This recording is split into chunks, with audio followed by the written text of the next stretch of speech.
Hi, everybody. Hi, how are you? Welcome to another wonderfully exciting edition of Living at Your Highest Quality of Life with the doctors at Inspire Wellness. I'm Dr. Dan Neides with. Jessica Hutchins. So, welcome. Today's topic is what? How to stay healthy and avoid the flu. And if you do get the flu, how to not Right. make it wipe you out for a month.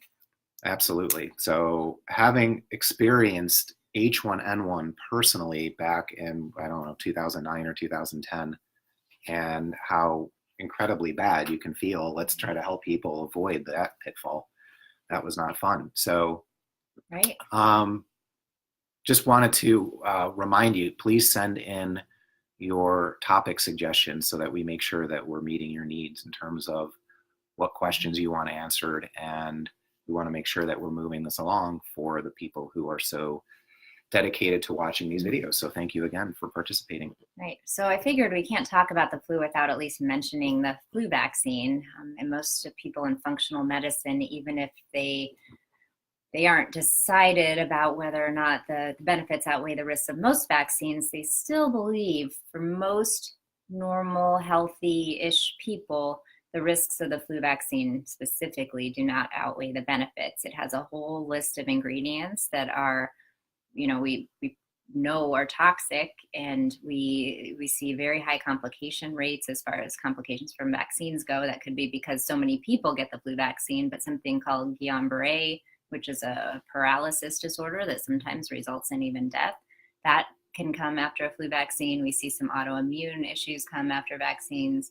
And certainly we see local reactions like arm pain that lasts for a long time. And so again, it's preventing the flu. And if you do try to keep your body healthy, if you get the flu, it might even help boost your immune system a little bit and prepare it for the next thing that it has to fight. So don't be so afraid of the flu. And I'm sorry you had such a rough time with it, but hopefully now that you're a healthier person, you wouldn't have had that hard of a time with it. Right.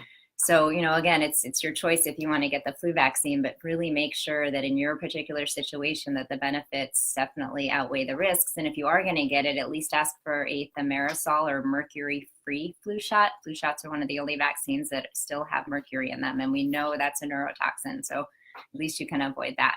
So let's talk about some ways to prevent the flu or any cold. I mean, this applies to any kind of communicable disease out there. So talk about some prevention methods. Well, one of the most important things that we can do to prevent getting the flu is adequate sleep. And this is a big problem for many of the patients that we see here. Insomnia continues to be an epidemic, it seems like, in this country, people relying on medications to help themselves get to sleep. But getting adequate sleep is so critically important, not only for maintaining good circadian rhythm, but this is when so much of the detoxification processes are happening. Melatonin, people think of melatonin strictly as a hormone to regulate circadian rhythm, but what we're learning is that it actually is a detoxifier. And so we want to make sure that we're getting adequate sleep, that our body is producing adequate melatonin. And on that note, we talked about this several weeks ago as it relates to EMFs. Please do not sleep in a room where your router is. Turn your Wi-Fi off. Your mobile devices, your laptop. If your Wi-Fi is on, that can actually impact the amount of melatonin that is produced by the pineal gland in your brain in a negative way. So this isn't good.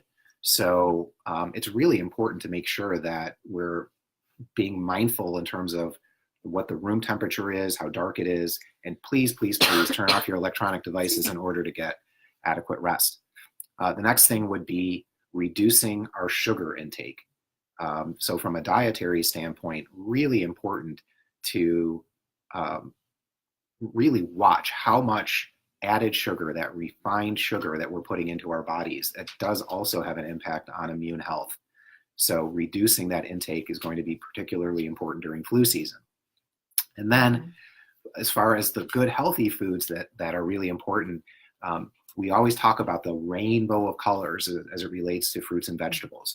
Those colors, the rainbow of colors, are antioxidants, which help to reduce inflammation within the body. And Again, ultimately, if we're eating a much healthier diet, low to the ground, eating real food, that helps to keep our immune system healthy and can help reduce symptoms consistent with influenza.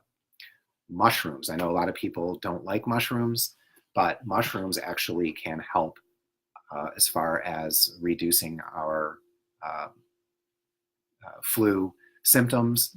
They boost the immune system a lot. So shiitake mushrooms in particular, I know my kids love saying shiitake mushrooms. So shiitake mushrooms actually do help boost immune function. Taking a multivitamin with zinc. Again, zinc has some antiviral properties to it. So that's going to also be helpful in, again, making sure that our body has its nutritional needs, as well as the zinc acting as an antiviral. Probiotics, I think, is pretty straightforward as to why. Again, we know that the microbiome is so critical not only into really and truly directing all of our organ functions and how they work as an entire system together, but specifically the good bacteria, the good organisms in our microbiome help to signal the immune system and help elevate immune function. And then lastly, we want to be able to decrease our overall cortisol level. So cortisol is produced in our adrenal glands. It is a stress hormone, and we're all stressed in this country, let's face it. And so anything that we can do to reduce our overall cortisol level will be pretty important. So that gets back to mindfulness, ways that we can help de-stress. So whether that's through exercise, whether we're going to take a yoga class, whether we're going to meditate, this is critically important for all of us. So pick something that helps to reduce your cortisol and try to incorporate it into your daily routine. Right, perfect. So let me talk about some ways that you can actually decrease the intensity and duration of any kind of viral illness, including the flu, once you do have it. So at the first sign, you might be feeling a little achy or tired or headachy or, whatever sign happens for you when you start getting sick. So get sleep. Most importantly, don't pull an all-nighter that night. Don't go out that night binge drinking, if you think you're catching something. So sleep, listen to your body. And even if that means taking a day off work, that's okay. Everyone will survive. Just sleep and get better. And then some supplements for sure help. So at the first sign, I always take a 50,000 international unit vitamin D3.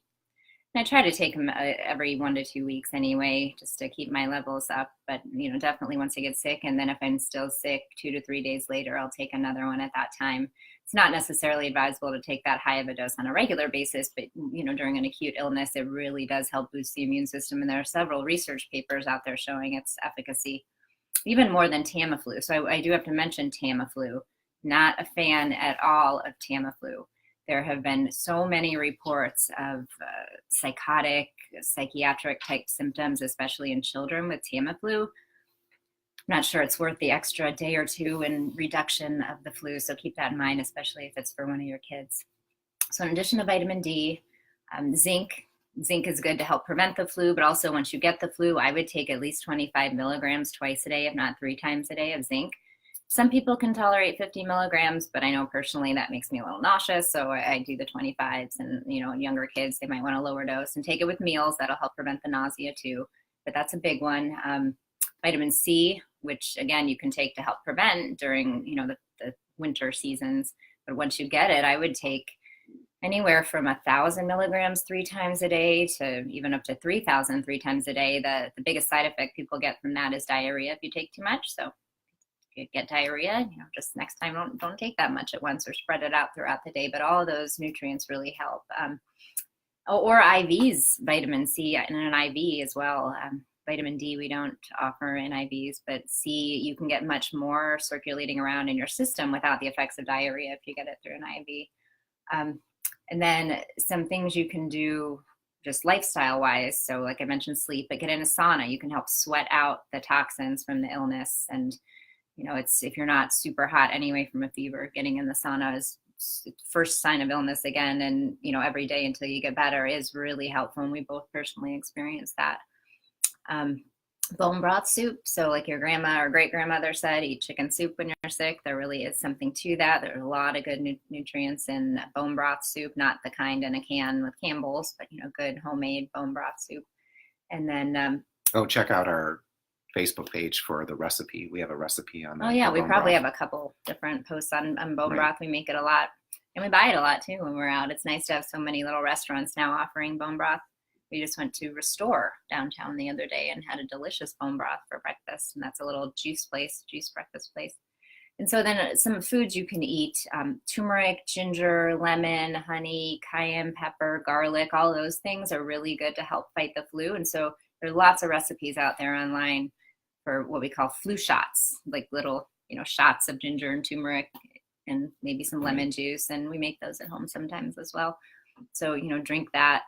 You can drink it every couple hours, honestly, for a couple days. And then elderberry syrup, which I didn't know a whole lot about before, but I'm on a lot of mom and parenting groups locally. And there's so many people that swear by elderberry syrup for themselves and their kids.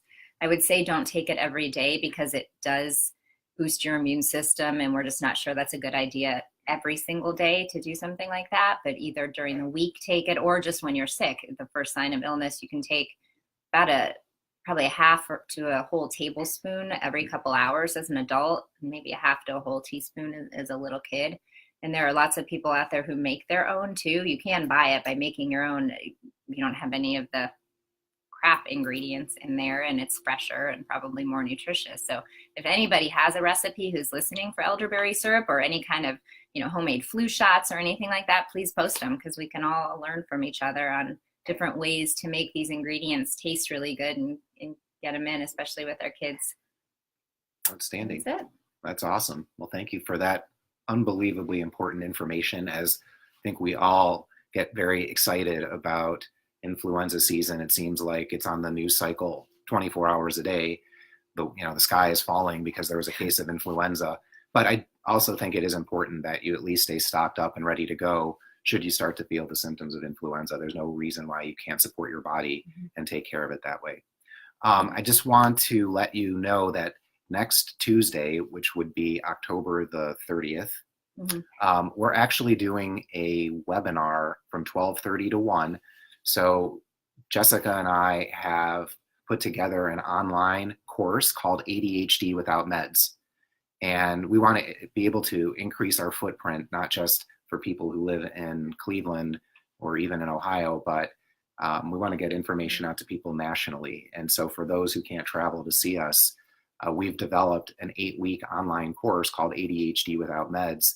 This next Tuesday, we're going to use this time to do a live webinar, giving people some information about what is in the webinar and what they should be expecting over that 8-week course should they decide to sign up for themselves or their family.